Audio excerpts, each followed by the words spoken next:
Catabolism का मतलब breakdown, ठीक है। तो जब ग्लूकोज ब्रेकडाउन होता है एनर्जी मिलती है। हम लोग को ये रिएक्शन पता है, glucose plus oxygen gives carbon dioxide plus water plus energy. This is respiratory reaction, है ना। हम एक स्टेप में जब लिखते हैं, एक रिएक्शन में लिखते हैं,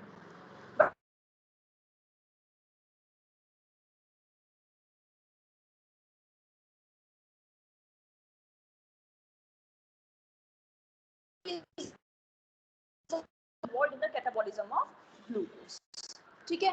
तो उनमें 3 पाथवेज आते हैं कैटाबॉलिज्म ऑफ ग्लूकोज में। कौन कौन से? Glycolysis, hello, yes. मैम कौन से ब्लॉक में क्लास चल रही है बायो की? ए ब्लॉक में, A109। A10, okay ma'am. Glycolysis, A109, yes. Krebs cycle, A109, फटाफट। Yes yes. Electron transport chain, ठीक है। 3 पाथवेज इन्वॉल्व होते हैं ग्लूकोज के catabolism, electron transport chain, ETC, electron transport chain, right.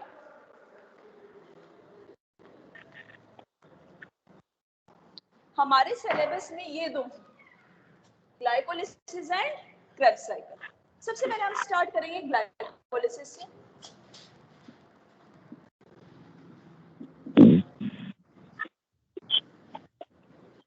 Glycolysis का मतलब है ग्लूकोज का breakdown into pyruvic acid, glucose का breakdown into pyruvic acid with the release of energy. Step by step glucose breakdown करेगा, step by step breakdown करेगा, क्या बनेंगे? Pyruvic acid, और साथ में एनर्जी रिलीज होगी। यस, नहीं लिखा था? लिखा था मेरे ख्याल से।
एक बार बना लो, फिर मैं तुम्हें बताती हूँ, एक्सप्लेन करती हूँ, राइट।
एहसान कर दो आके मेरे ऊपर।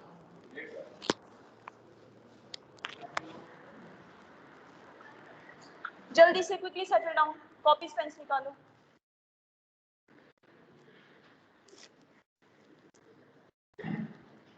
ठीक है, तो बच्चों ग्लाइकोलिसिस में क्या होता है, तुम देखो अल्टीमेटली 10 स्टेप्स की रिएक्शन है, 10 स्टेप का प्रोसेस है जिसमें ग्लूकोज अल्टीमेटली किसमें ब्रेक डाउन हो रहा है, पायरुविक एसिड में।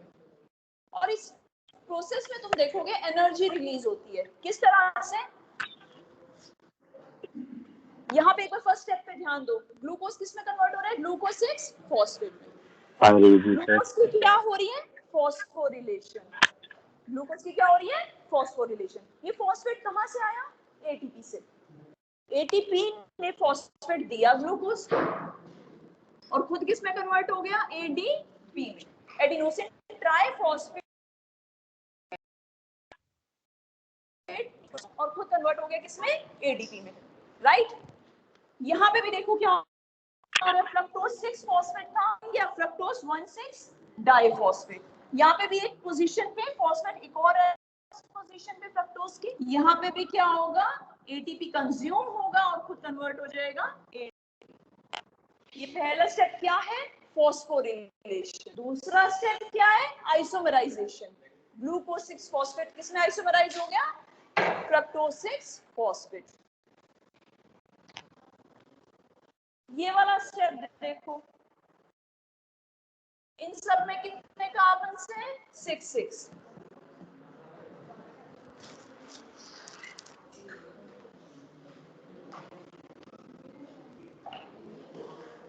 चुप हो सकते हो खुशी, कैन यू कीप क्वाइट। यहाँ पे ग्लूकोज पे, ग्लूकोज 6 फॉस्फेट में भी 6, फ्रक्टोज 6 फॉस्फेट में भी 6, फ्रक्टोज 1,6 डाइफॉस्फेट में भी 6। अब क्या होगा, ये फ्रक्टोज 1,6 डाइफॉस्फेट दो कंपाउंड्स में टूट जाता है with 3 carbon atoms, dihydroxy acetone phosphate, glyceraldehyde 3 phosphate. Next step में क्या होता है, डाइहाइड्रोक्सी एसीटोन फॉस्फेट भी कन्वर्ट हो जाता है ग्लिसरॉल्डिहाइड 3 फॉस्फेट में। मतलब कि अल्टीमेटली हमारे पास फ्रक्टोज 1,6 डाइफॉस्फेट से we get 2 molecules of glyceraldehyde 3 phosphate. आ रही बात समझ। अब यहाँ पे मैंने 2 into कर दिया, राइट। जितने भी अब ये बाकी मॉलिक्यूल्स आएंगे कितने आएंगे, 2 ईच। सब में कितने कार्बन, 3।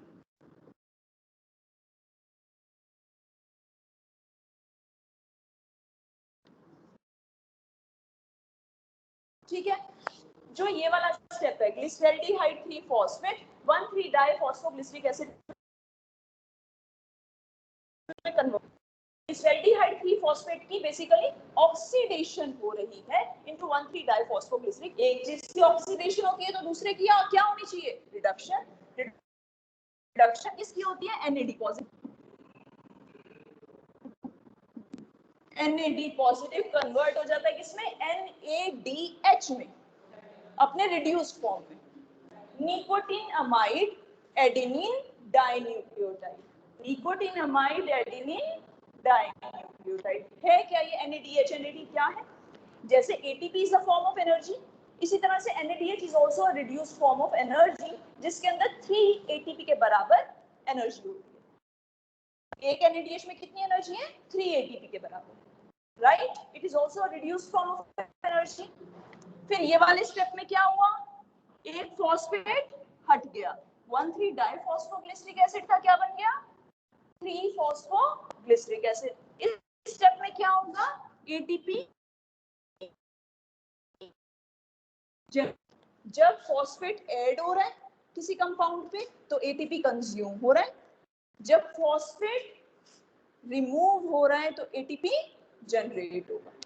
ठीक है, फिर यहाँ पे देखो 3 फॉस्फोग्लिसरिक एसिड 2 फॉस्फोग्लिसरिक एसिड में कन्वर्ट हुआ, ये तो सिंपल आइसोमराइजेशन रिएक्शन है, राइट।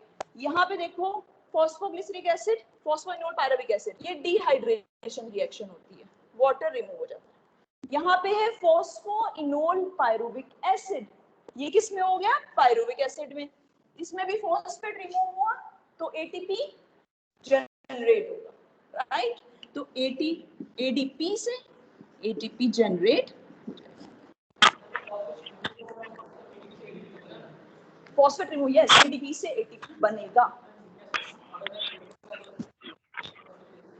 एडिनोसिन डाइफॉस्फेट है, ट्राइफॉस्फेट में कन्वर्ट करना है, समझ रहे हो। एक फॉस्फेट चाहिए, उस कंपाउंड से रिमूव होगा फॉस्फोइनोल पायरुविक एसिड से, पायरुविक एसिड बना, फॉस्फेट कहां चला गया, एडीपी पे। आ रही है बात समझ, ठीक है। जहां जहां फॉस्फेट ऐड हो रहा है किसी ग्रुप में, क्या करोगे आके,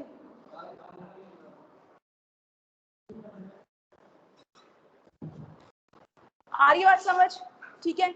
मतलब ग्लाइकोलिसिस में क्या हुआ है, what is glycolysis, step by step breakdown of glucose into 2 molecules of pyruvic acid, right, with the release of energy. What is glycolysis? Step by step breakdown of glucose into 2 molecules of pyruvic acid with the release of energy in the form of ATP as well as NADH. अब मेरे को ये बताओ, net gain of energy कितना होगा glycolysis के process में, net gain of energy कितना होगा, काउंट करो, देखो यहां पे क्या हुआ है, एटीपी कंज्यूम, यहां पे भी कंज्यूम, इसके बाद तो कंज्यूम नहीं हुआ ना कहीं पे, 2 एटीपी कंज्यूम हो चुके हैं, इनको हम माइनस कर देंगे, राइट। 1 NADH यहाँ पे जनरेट हुआ, लेकिन ध्यान रखेंगे एक बात, जितने भी यहाँ पे मॉलिक्यूल्स है कितने हैं, 2 से हमने मल्टीप्लाई किया है। आई बात समझ की नहीं आई।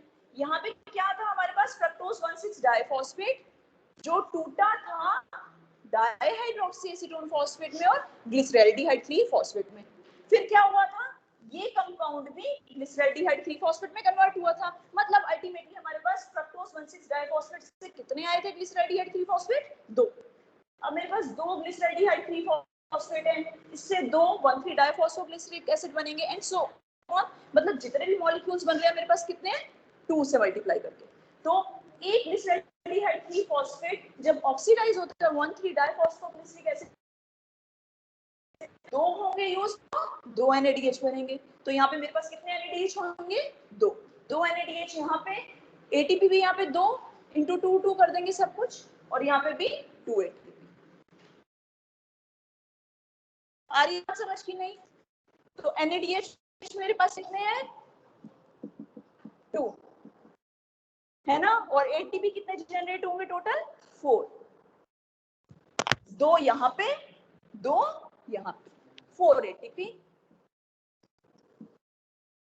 2 NADH मतलब 6 ATP, एक NADH में 3 ATP के बराबर एनर्जी, यानी कि 6 ATP, no please leave the class, 6 ATP 4 ATP, कितने ATP हो गए, 10, और -2, कितने ATP, 8। मतलब ग्लाइकोलिसिस में नेट प्रोडक्शन ऑफ ATP होता है 8। जो प्लीज लीव द क्लास। आई बात समझ कि नहीं, ठीक है। सो व्हाट इज ग्लाइकोलिसिस, दोबारा से जल्दी से बोलो, स्टेप बाय स्टेप 10 स्टेप्स का प्रोसेस है, ब्रेक डाउन ऑफ किसका, glucose into 2 molecules of pyruvic acid with the release of 8 ATP molecules. Energy कितनी, 8।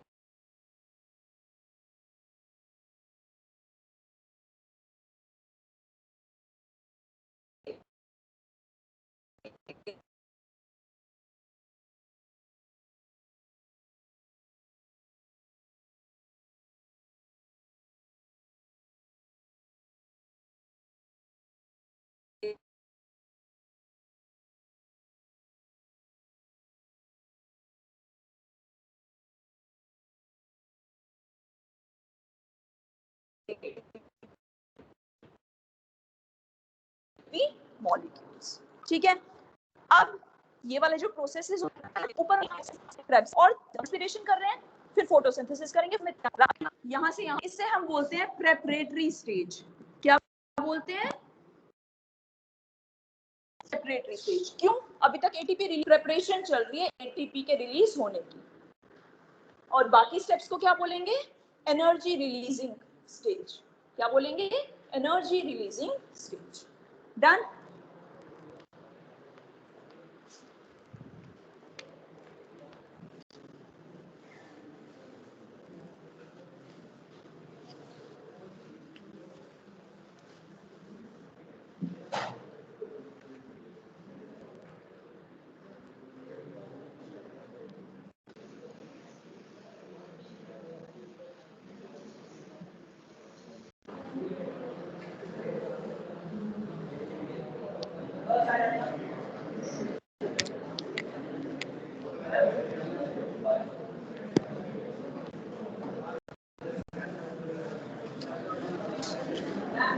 हाँ जी, नोट्स में दे रखा है मैंने ये.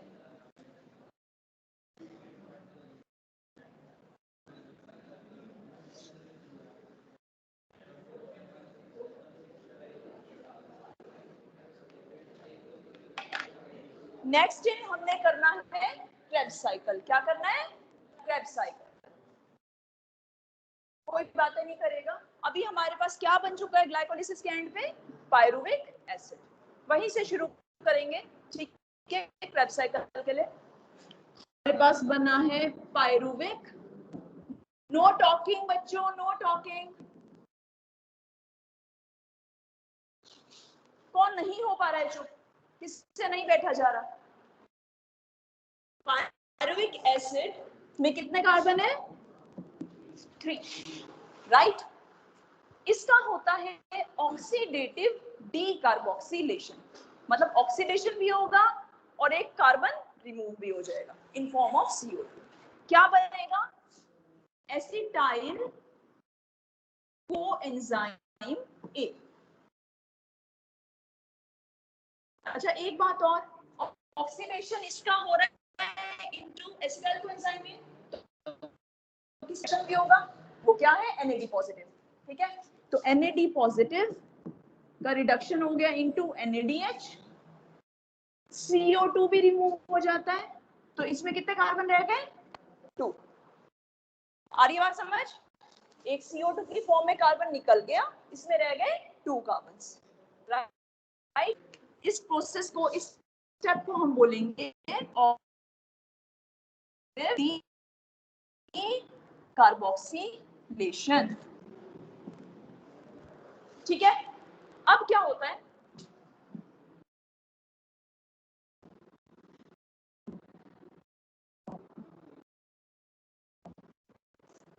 एसिटाइल कोएंजाइम A कंबाइन करता है अपने एक्सेप्टर के साथ. इसको एक मॉलिक्यूल एक्सेप्ट कर लेता है, ऑक्सैलो एसिटिक एसिड, जिसमें कितने कार्बन हैं? 4. ये दोनों कंबाइन करेंगे, 4 कार्बन प्लस 2 कार्बन, 6 कार्बन वाला कंपाउंड बनता है जिसका नाम है सिट्रिक एसिड. क्या नाम है? Citric acid. 6 कार्बन. आ रही है बात समझ? Oxaloacetic acid, which contains 4 carbon, combines with acetyl coenzyme A to give a 6 carbon compound called as citric acid. Right?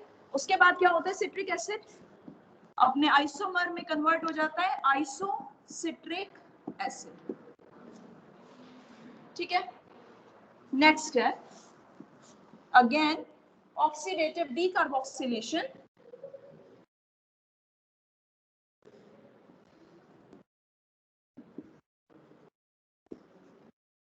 Oxidative decarboxylation है. आइसोसिट्रिक एसिड का ऑक्सीडेशन हुआ into alpha ketoglutaric acid. NAD positive का reduction. NAD positive gives NADH और साथ साथ decarboxylation भी हुआ है.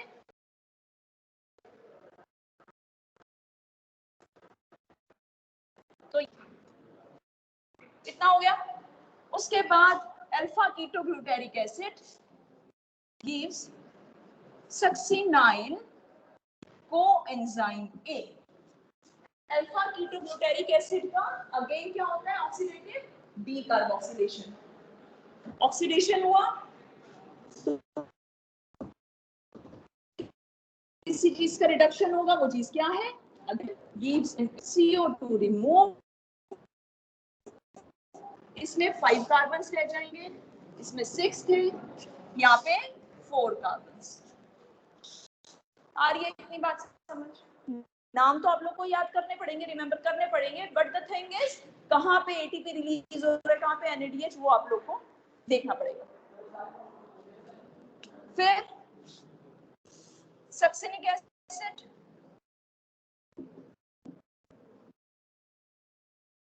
फ्यूमेरिक एसिड,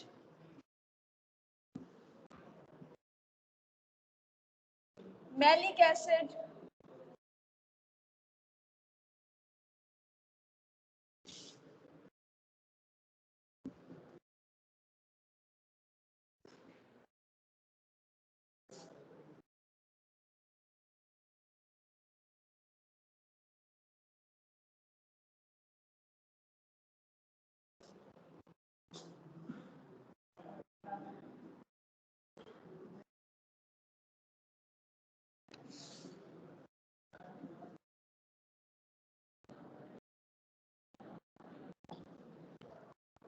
एक बात ध्यान देना यहाँ पे, बाकी जगह तो हमने NADH और ATP का प्रोडक्शन दिखाया है, यहाँ पे क्या है FADH2।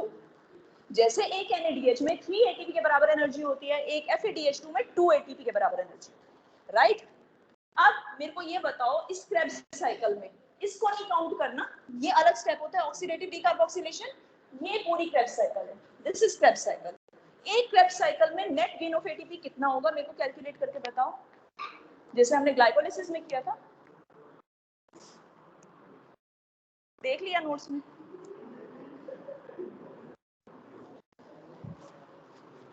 कैसे, एक बार कैलकुलेट करो अपनी कॉपीज में। पहले NADH काउंट करो, कितनी जगह प्रोड्यूस हुए।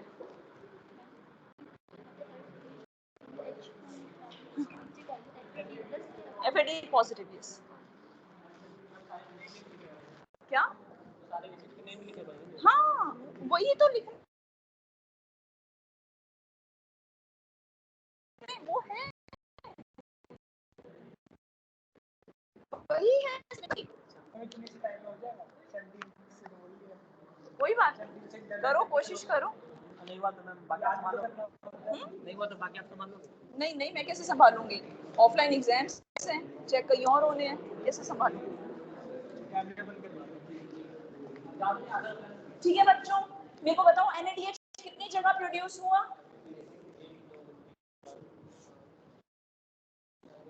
3 जगह हुआ है प्रोड्यूस NADH, देख लिया 3 जगह है, दिखा दूं एक बार, ये देखो, एक यहाँ पे, एक यहाँ पे, और एक 3 NADH, एक FADH2 यहाँ पे, और एक ATP। 3 NADH मतलब, 3 NADH मतलब कितने ATP, 9 ATP। एक FADH2 मतलब 2 ATP, कितने हो गए 11। और एक ATP डायरेक्ट बना है सबस्ट्रेट लेवल, कितने हो गए ATP 12। एक बार अगर क्रेब्स साइकिल चलती है तो कितने ATP बनते हैं 12। लेकिन एक बात हमने नहीं भूलनी, एक ग्लूकोज से 2 पायरुविक एसिड बने थे, तो ये साइकिल कितनी बार घूमेगी 2 बार, तो कितने ATP बनेंगे 24। अब एक और क्वेश्चन, अगर मैं एक ग्लूकोज से बात करूं, ग्लूकोज की अगर कंप्लीट ऑक्सीडेशन होती है तो कितने ATP बनेंगे। ग्लूकोज की कंप्लीट ऑक्सीडेशन का मतलब 6 CO2, ग्लूकोज में 6 कार्बन होते हैं, they should be oxidised into 6 carbon dioxide. तब मेरे पास कितनी एनर्जी रिलीज होगी। कहने का मतलब है in nutshell, glycolysis, oxidative decarboxylation और क्रेब्स साइकिल को मिला के जब ग्लूकोज का कंप्लीट ऑक्सीडेशन हो रहा है तो नेट गेन ऑफ एटीपी कितना होगा। अभी तक हमने ऑक्सीडेटिव डीकार्बोक्सिलेशन वाले को पिक्चर में ही नहीं लिया था, राइट। तो तुम तीनों का कंबाइन करो, 8 ग्लाइकोलाइसिस में हुए थे, 24 इसमें हो गए टोटल एक ग्लूकोज से, और ऑक्सीडेटिव डीकार्बोक्सिलेशन में कितने हैं,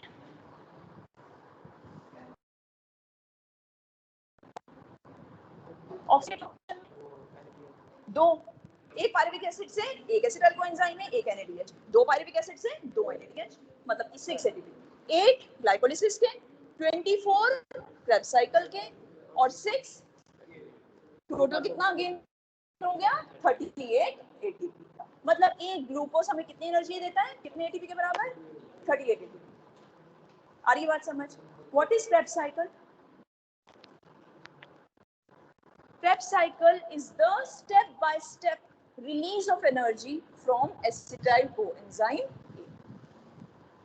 ठीक है, step by step energy release होगी in the form of NADH also, in the form of FADH2 also, in the form of ATP also, right? ये पूरी साइकिल को हमने ड्रॉ करना है। Krebs साइकिल का एक और नाम है सिट्रिक एसिड साइकिल, क्योंकि पहला स्टेबल प्रोडक्ट जो इस साइकिल में फॉर्म होता है दैट इज सिट्रिक एसिड। इसे हम TCA साइकिल भी बोलते हैं, ट्राई कार्बोक्सिलिक एसिड साइकिल, क्योंकि सिट्रिक एसिड में 3 कार्बोक्सिलिक एसिड ग्रुप्स प्रेजेंट होते हैं, राइट? ओके, तो ये 2 साइकिल्स हमारी हो गई। अब हम ज्यादा स्ट्रेस नहीं लेंगे, ये 2 साइकिल्स को आज हम जाके घर पे जाके रिमेम्बर करेंगे, मेमोराइज करेंगे, और बाकी हम छोटे छोटे से इंपॉर्टेंट से टॉपिक्स करेंगे। छोटे छोटे टॉपिक्स हैं, इनमें हमें कोई ज्यादा लिखने करने की जरूरत नहीं है, बस समझना है, राइट? ग्रोथ काइनेटिक्स में बस एक ग्राफ हम लोग करेंगे, बाकी बहुत इजीली हो जाएगा। मैम बड़ा है, ज्यादा मुश्किल लगा है? हाँ जी बोलो। मैम टोटल 38 एटीपी कैसे आएगा बताना। 8 एटीपी ग्लाइकोलिसिस में बने थे, वो समझ आ गया था? Yes ma'am. ठीक है जी। क्रेब्स साइकिल में देखो, आइसोसिट्रिक से अल्फा कीटो ग्लूटारिक बना, एक NADH बना। Yes ma'am. ठीक है, नेक्स्ट स्टेप में भी एक NADH, और जब मैलिक एसिड से Yes, ma'am. ऑक्सैलोएसिटिक एसिड बना तब भी एक NADH, यानी कि 3 NADH बने, है ना? है ना? Yes ma'am. बन गई साइकिल में 3 NADH मतलब 9 ATP। एक FADH2 बना, एक FADH2 में 2 ATP के बराबर एनर्जी होती है, 11 ATP, और एक ATP डायरेक्ट बन रहा है, सबसे नीचे देखो सक्सिनाइल कोएंजाइम A से जब सक्सिनिक एसिड बन रहा है, 1 ATP, तो टोटल 12 ATP हो गए। ये तो एक Yes, क्रेब्स ma'am. साइकिल में हुए, जब एक पायरुविक एसिड से एक एसिटाइल कोएंजाइम में बना। क्योंकि हमारे ग्लाइकोलिसिस में एक ग्लूकोज से 2 पायरुविक एसिड बनते हैं, तो हमारी ये वाली साइकिल 2 बार घूमेगी, यानी कि कितने एटीपी बनेंगे 24 एटीपी एक क्रेब्स साइकिल में, है ना? ग्लाइकोलिसिस में 8 एटीपी बने, क्रेब्स साइकिल में 24। लेकिन हमने एक स्टेप छोड़ दी है, जब पायरुविक एसिड से एसिटाइल कोएंजाइम ए बना, ठीक है, इसमें एक NADH बनता है, 2 पायरुविक एसिड से 2 एसिटाइल कोएंजाइम बनेंगे, 2 NADH बनेंगे, यानी कि 6 ATP, और 8 + 24 + 6, ठीक है? Yes ma'am. ओके, अच्छा, अब हमारा नेक्स्ट बड़ा ही सिंपल सा टॉपिक है, लेकिन इंपॉर्टेंट भी है, हो सकता है नोट आ जाए। लास्ट सेमेस्टर में आया था, write a note on sterilisation. अब तो कितना रोल है, कोविड वाला फेज चल रहा है, हम हर चीज स्टेरिलाइज करते हैं घर पे भी, राइट? सो बोलो, लेमन लैंग्वेज में बोलो, बट स्पीक अप।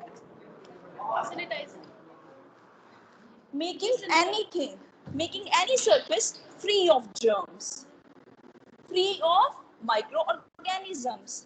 माइक्रोऑर्गेनिजम्स कौन कौन से होते हैं? Virus, bacteria, fungus and protozoa. अगर हम किसी सरफेस को चाहे किसी केमिकल की ट्रीटमेंट से, चाहे किसी फिजिकल प्रोसेस से जर्म फ्री बना दें, स्टेरिलाइजेशन, मतलब एक भी जर्म ना रह जाए। सैनिटाइज हम लिविंग सरफेस को करते हैं, जैसे लिविंग अपने हैंड्स को। स्टेरिलाइज हम किसको करते हैं? नॉन लिविंग सरफेसेस को। There is a difference between disinfectant जैसे आते हैं वो और sanitiser, right? Yes we should, है ना? क्योंकि उसके सरफेस पे भी तो हो सकते हैं ना। आ रही बात समझ? What is sterilization? Making any surface free of microorganisms such as virus, bacteria, protozoa and fungus is called as sterilization. And also their spores. मतलब कि अगर बैक्टीरिया वगैरह के स्पोर्स भी प्रेजेंट थे सरफेस पे, वो भी क्या हो जाने चाहिए? किल। आ रही बात समझ? This is sterilisation.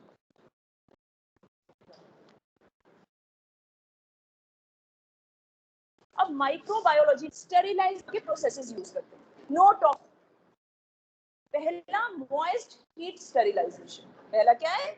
Moist heat sterilisation. दूसरा है dry heat sterilisation. Moist heat में आप क्या करेंगे?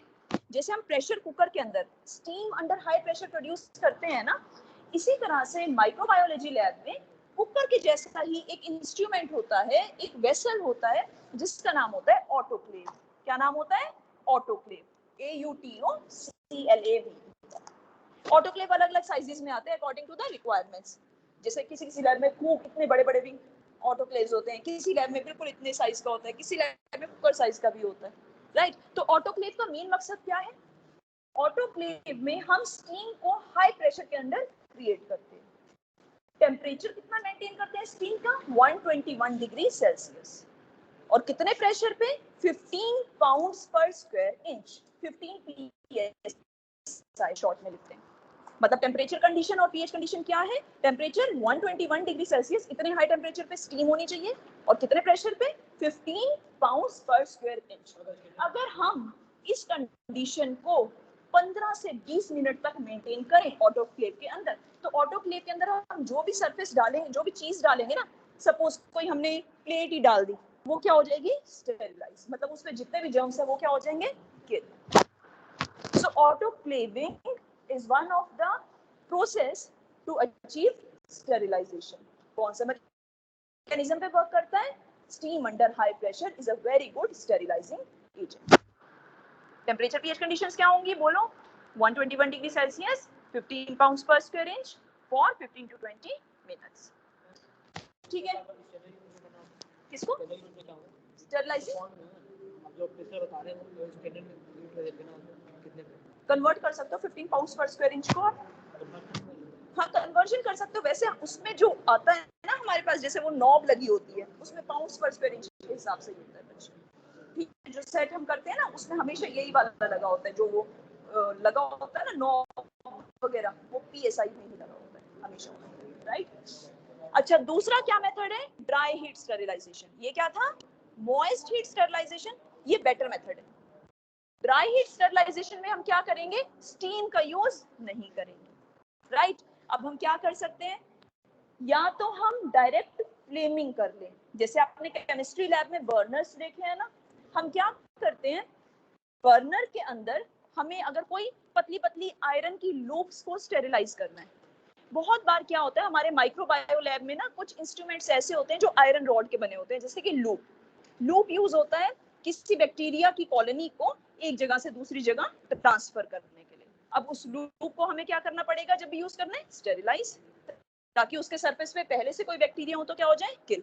हम क्या करते हैं? उस लूप को डायरेक्टली फ्लेम में इंट्रोड्यूस कर देते हैं, उस बर्नर में इंट्रोड्यूस कर देते हैं। हमें ना कुछ सेकंड्स के बाद दिखेगी वो रेड हॉट हो गई। जब वो रेड हॉट होगी मतलब वो क्या हो गई? स्टेरिलाइज हो गई। उस पे जितने भी माइक्रो ऑर्गेनिजम्स हैं वो क्या हो गए? किल हो गए। तो लूप को हम मोस्टली इस तरह से स्टेरिलाइज कर लेते हैं। एक और मेथड होता है ड्राई हीट स्टेरिलाइजेशन में, अवन के अंदर। अवन के अंदर अगर हम 170 डिग्री सेल्सियस टेम्परेचर 2 आवर्स के लिए मेंटेन करते हैं और कोई भी चीज को अंदर रखते हैं, it gets sterilised, it gets sterilised. लेकिन अगर मैं कहूँ बेटर मेथड कौन सा है, तो ऑटोक्लेव है। लेकिन हर चीज को हम ऑटोक्लेव नहीं कर सकते, इसलिए कुछ कुछ चीजों को हमने ड्राई हीट स्टेरिलाइजेशन भी हमें करना पड़ता है, राइट। अच्छा जी, के बाद मैंने यहाँ पे टर्म लिखी है कल्चर मीडियम। समझते हैं, जब हम किसी माइक्रोबायोलॉजी लैब में काम करते हैं, हमारा क्या काम होता है? हम किसी बैक्टीरिया, फंगस को या वायरस को या प्रोटोजोआ को स्टेराइल कंडीशंस में ग्रो करते हैं। ठीक है, अलग अलग चीजों के लिए, सपोज मेरे को किसी बैक्टीरिया से प्रोटीन ही आइसोलेट करना है, अलग अलग मेरे यूजेस हो सकते हैं, लेकिन मेरा मेन फोकस अभी क्या है कि मेरे को किसी पर्टिकुलर माइक्रो ऑर्गेनिज्म को स्टेराइल कंडीशंस में ग्रो करना है लेबोरेटरी। मैं चाहती हूँ जो बैक्टीरिया को मैं चाह रही हूँ सिर्फ वही ग्रो हो, बाकी चीजें grow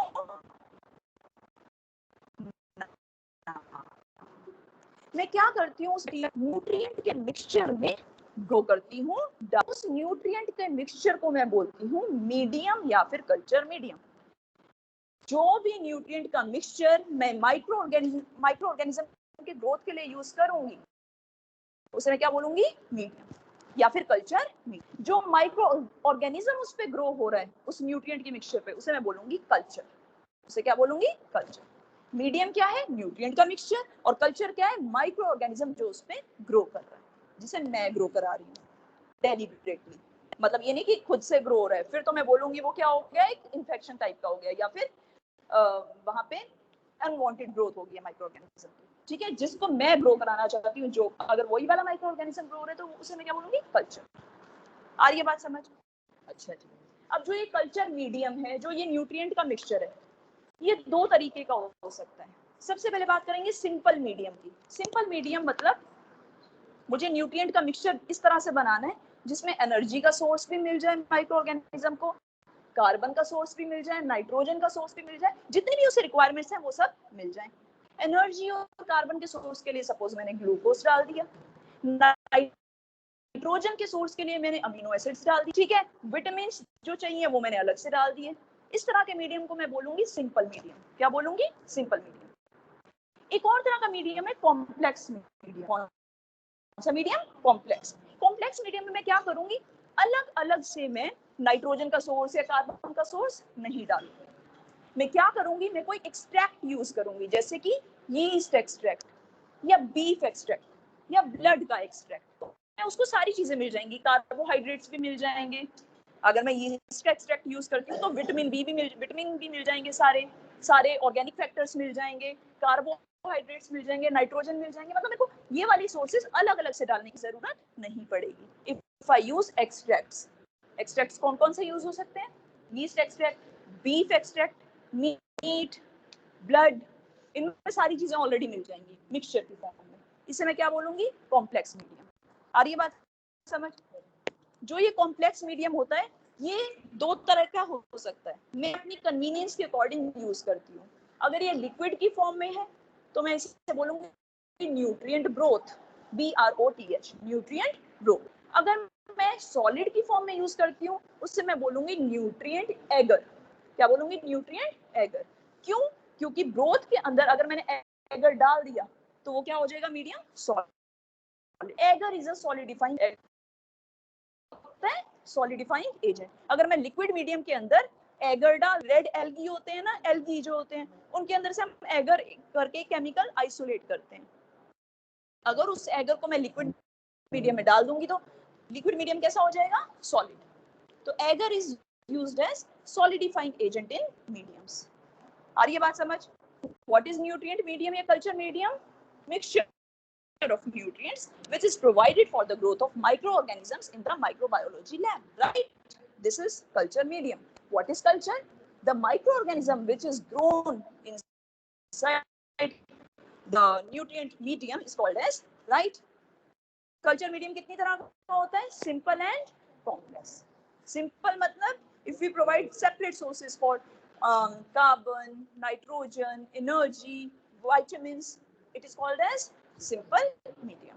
What is complex medium? If we provide extracts such as yeast extract, yeast extract में वैसे भी बाकी सारी चीजें भी होती हैं लेकिन vitamins का बड़ा, beef extract नाइट्रोजन का बड़ा, एक्सेट्रा, राइट? तो ये सारी चीजें हम वाटर में हमें अलग अलग से कई बार प्रिपेयर नहीं करनी होती। जैसे आपकी लैब में, केमिस्ट्री लैब में बाहर से आप केमिकल्स ऑर्डर कर लेते हो ना कंपनी से, है ना, आ जाते हैं ना बने बनाए, बॉक्स आए होते हैं, भाई इतना बनाने के लिए आप इतना मिक्स कर लो। इसी टाइप से मीडियम भी कंपनी वाले, इंडस्ट्री वाले प्रोवाइड करते हैं बने बनाए पाउडर की फॉर्म में। लिखा होता है कि 1 लीटर मीडियम बनाना है तो ये 8 ग्राम डाल लेना। तो हम लोग बस वैसे मिक्स कर कॉम्प्लेक्स मीडियम भी एंड वी आर डन। ठीक है, हमने उनके लिए फूड प्रिपेयर कर दिया, राइट? हमें अलग अलग से मोस्टली मिक्स नहीं करना पड़ता। अच्छा, इसके बाद हमने क्या करना है? Growth kinetics. ग्रोथ काइनेटिक्स में हम क्या करना चाहते हैं? दक्ष, इनफ। हंसी नहीं रुक रही तो तुम्हारी, ध्यान नहीं है तुम्हारा।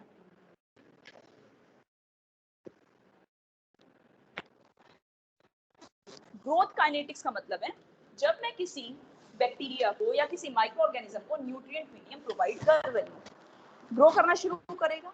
क्या ग्रोथ को फॉलो हो रहा है वो मैं स्टडी करूंगी ग्रोथ काइनेटिक्स में। तो एक ग्राफ में यहाँ पे बना रही हूँ।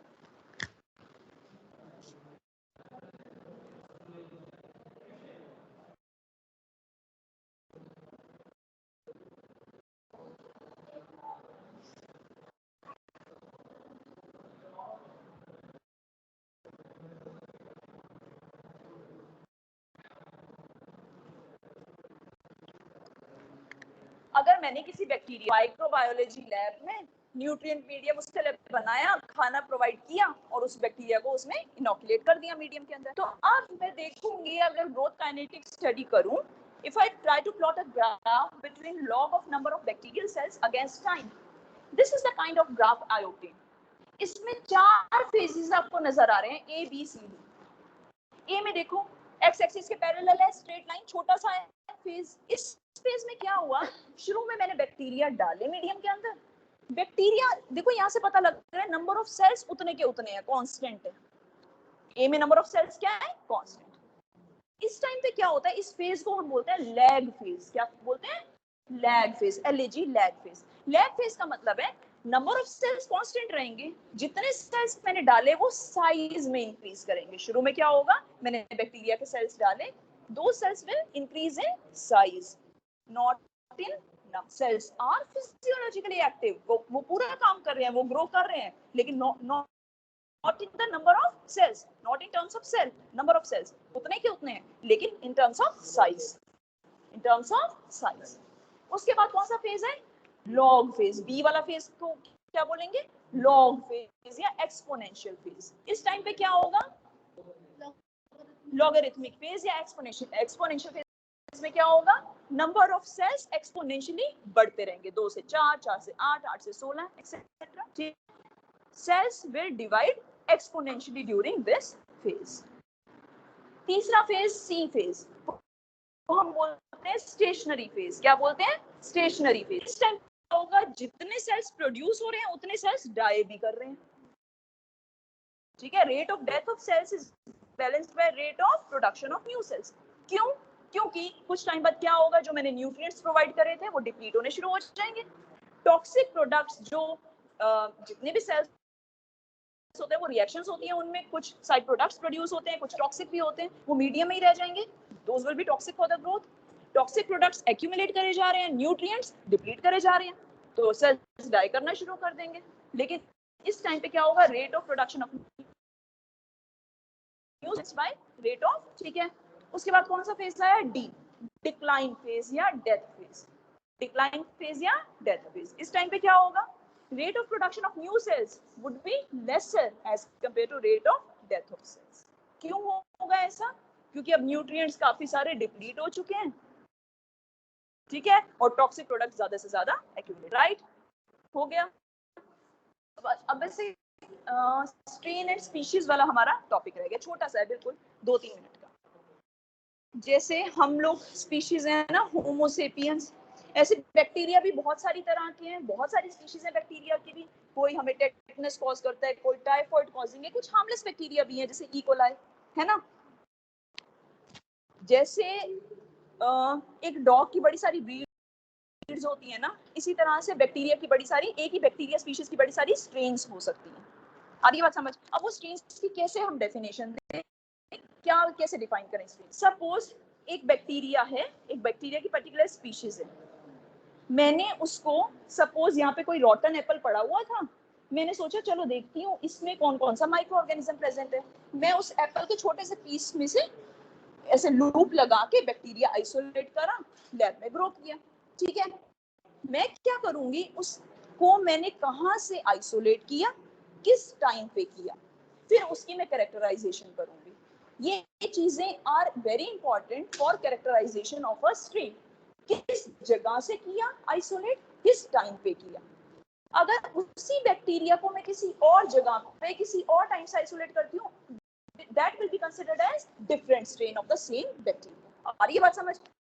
अगर मैंने जगह और टाइम चेंज कर दिया, प्लेस ऑफ आइसोलेशन चेंज कर दी, तो सेम स्पीशीज बैक्टीरिया वही का वही है, उसको मैं स्ट्रेन क्या मानूंगी, डिफरेंट। अगर उस स्ट्रेन को बताती हूँ भी, अगर उस स्ट्रेन को मान लो मैंने बैक्टीरिया यहाँ से आइसोलेट कर दिया रॉटन एप्पल से, मैंने उसको माइक्रोबायो लैब में यूज किया, ग्रो किया, उसके बाद उससे बड़े सारे बैक्टीरियल सेल बनते चले जाएंगे, न्यूट्रिएंट मीडियम में डिवाइड करेगा बैक्टीरिया। उन सेल्स को लेके मैंने नए न्यूट्रिएंट मीडियम में डाल दिया, क्योंकि एक टाइम पे ऐसा होगा ना कि न्यूट्रिएंट मीडियम क्या हो जाएगा, डिप्लीट। तो मैंने उसकी कॉलोनीज को फ्रेश मीडियम में डाला, फिर अगेन ये वाला प्रोसेस मैंने रिपीट किया, मतलब उसके डिसेंडेंट्स आते चले गए, उसी सेम कॉलोनी के, उसी सेम बैक्टीरिया के मेरे को डिसेंडेंट्स मिलते चले गए। उन सारे डिसेंडेंट्स को मैं क्या मानूंगी, एक ही स्ट्रेन। एक ही स्ट्रेन डिफाइन करने का क्या क्या लॉजिक है, क्या उसके पीछे कॉन्सेप्ट है? सारे डिसेंडेंट्स एक ही बैक्टीरिया के, एक ही बैक्टीरिया में कब मानूंगी? जब मैंने उसको सिंगल जगह से आइसोलेट किया है। एक जगह से आइसोलेट किए हुए बैक्टीरिया के सारे डिसेंडेंट्स को मैं क्या मानूंगी? एक स्ट्रेन। अगर सेम तरह का बैक्टीरिया मैंने किसी और जगह से आइसोलेट किया है या किसी और टाइम पे भी आइसोलेट किया है, ठीक है, उसके सारे डिसेंडेंट्स को मैं सेम बैक्टीरिया की, सेम स्पीशीज की अलग स्ट्रेन मानूंगी। उसका स्ट्रेन अलग हो जाएगा, वो मैं डिफरेंट स्ट्रेन मानती हूँ।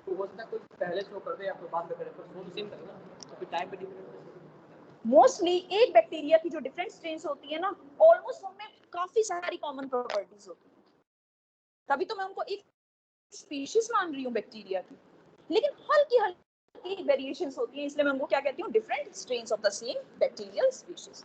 हमारे इंडिया में एक इमटेक करके इंस्टीट्यूट है, इंस्टीट्यूट ऑफ माइक्रोबियल टेक्नोलॉजी। जब भी कोई नई तरह का वायरस या नई बैक्टीरियल स्ट्रेन या नई फंगल स्ट्रेन, कोई भी माइक्रो ऑर्गेनिज्म की नई स्ट्रेन डेवलप होती है या आप आइसोलेट करते हो कहीं से, तो आप उसको डिपॉजिट कराते हो वहां पे। वो एक तरह का बैंक की तरह काम करता है। आगे किसी को मतलब वहां से चाहिए, प्रोक्योर करना है वही सैंपल कि मेरे को ये वाले बैक्टीरिया की जरूरत है, मेरे को आगे काम करना है, इस वाले बैक्टीरिया की कोई प्रोटीन मेरे को आइसोलेट करनी है, उसमें कोई भी स्टडी करनी है, I can procure it from IMTECH. IMTECH में सारे जितने भी आज तक बैक्टीरियल स्ट्रेन्स डेवलप हुए हैं या डिस्कवर हुए हैं, या फंगस के या वायरस के या प्रोटोजोआ के, सारे वहां पे डेपोजिटरीज अवेलेबल। हम उसे कोई भी नाम दे देते हैं, कई बार लोग अपने नाम पे भी रख देते हैं, राइट? द थिंग इज, उस पे क्या क्या डिटेल्स जानी चाहिए? किस जगह से आइसोलेट किया, मतलब क्या सैंपल था वो, क्या आपने किसी गार्बेज के बिन से आइसोलेट किया है, या फिर आपने मेस की, जो आपने देखना है कि मेस की जो प्लेट्स हैं क्या वो साफ होती हैं कि नहीं होती, ठीक है, तो वहां से स्वाब लेके आप कर सकते हो कि हमने ये वाले इंस्टीट्यूट की मेस की प्लेट से इस टाइम पे ये वाला आइसोलेट किया था। मतलब you have to give the details, कहाँ से आइसोलेट हुआ है, किस टाइम पे आइसोलेट हुआ है, किन कंडीशंस में आपने उसको ग्रो करके देखा है। इनफाइनाइट क्या आएगा? टाइम भी है, जगह भी अलग है, सब कुछ, तभी एक स्ट्रेन डिफाइन होती है, तभी एक स्ट्रेन डिफाइन होती है। हो सकता है वही का वही बैक्टीरिया की स्पीशीज हमें बड़ी सारी जगहों पे मिल जाए, लेकिन उनको सेम बैक्टीरिया की स्पीशीज की डिफरेंट स्ट्रेन माना जाएगा। बहुत बेटा, अनलिमिटेड अनलिमिटेड, ठीक है। ठीक है, आज का टॉपिक इतने काफी है। यस, ठीक है, हमने 2 या 3 क्लासेस में सिलेबस फिनिश करना है और हमारा हो भी जाएगा बहुत इजीली, अगर तुम लोग पेशेंटली क्लासेस अटेंड करो। अच्छा, लेकिन पहले भी पढ़ लेना, ऐसा ना हो बर्बाद हो जाए सब। ठीक है,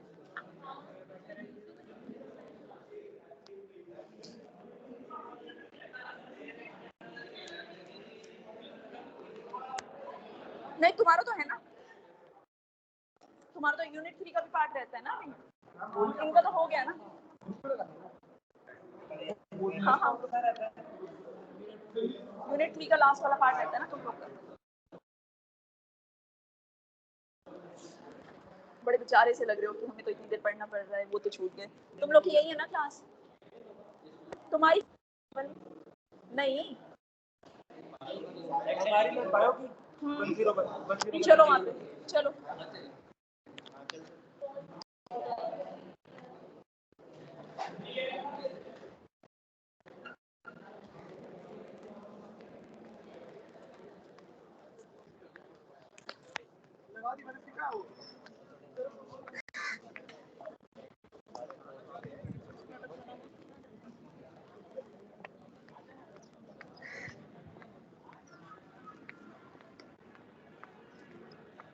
देखो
अबे खत्म क्या क्लास?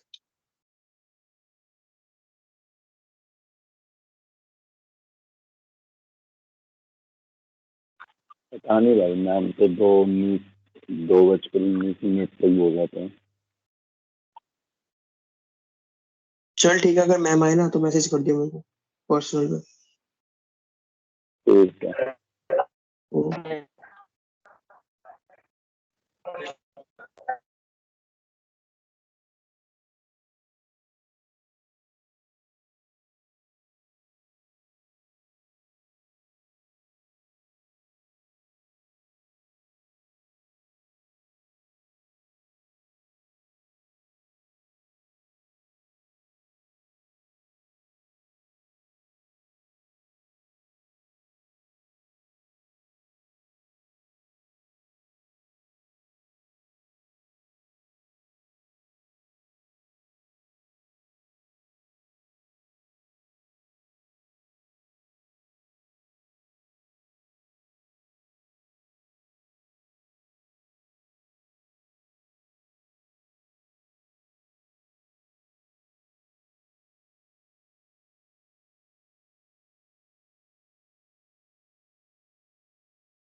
हंड्रेड परसेंट उसका होगा पार्ट 1 पूरा और पार्ट 2 में से कुछ कुछ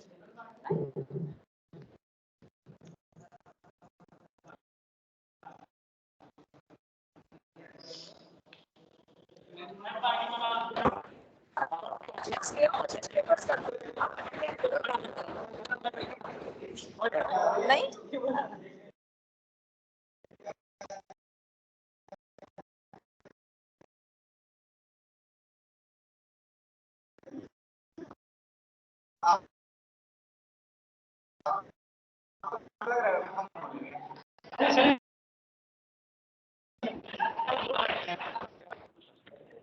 जो स्पिंडल फाइबर्स निकल रहे थे क्या? नहीं,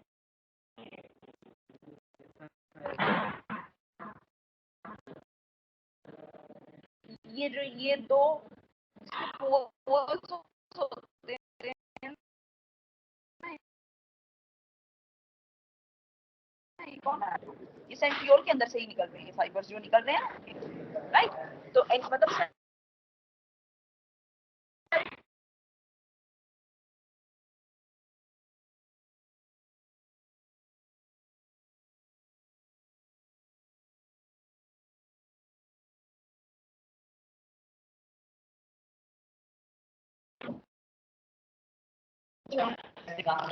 अच्छा, कुछ इस टाइप से बहुत ज्यादा लंबी नहीं हो गया। हाँ, कौन कौन से क्वेश्चंस प्रिपेयर करें? कुछ मैम ऐसे क्या क्या टॉपिक यहाँ है? पर 3 टाइप के बच्चे होंगे, एक 10 कंप्लीट होगा, एक कुछ नहीं करा और हमें मान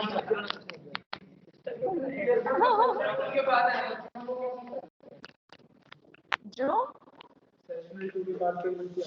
घर भी आया कुछ, मतलब जो ऑफलाइन आया सेशन, तो ऑनलाइन क्या कर रहे थे तुम लोग? बताओ, सच्ची बताओ, यूट्यूब चैनल बना लो,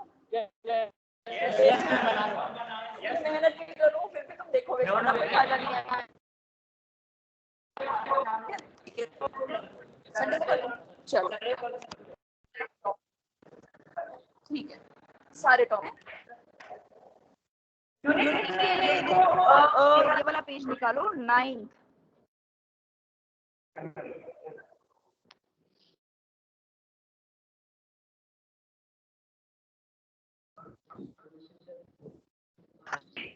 माइटोसिस मायोसिस के बाद यस मैम।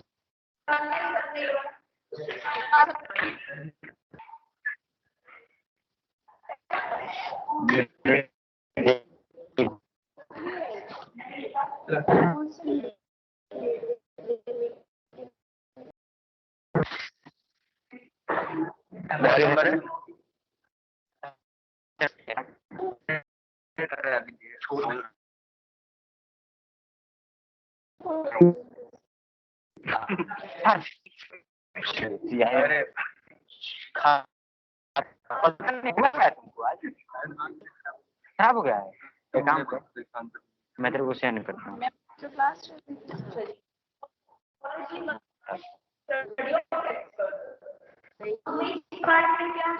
चलो ठीक है ना।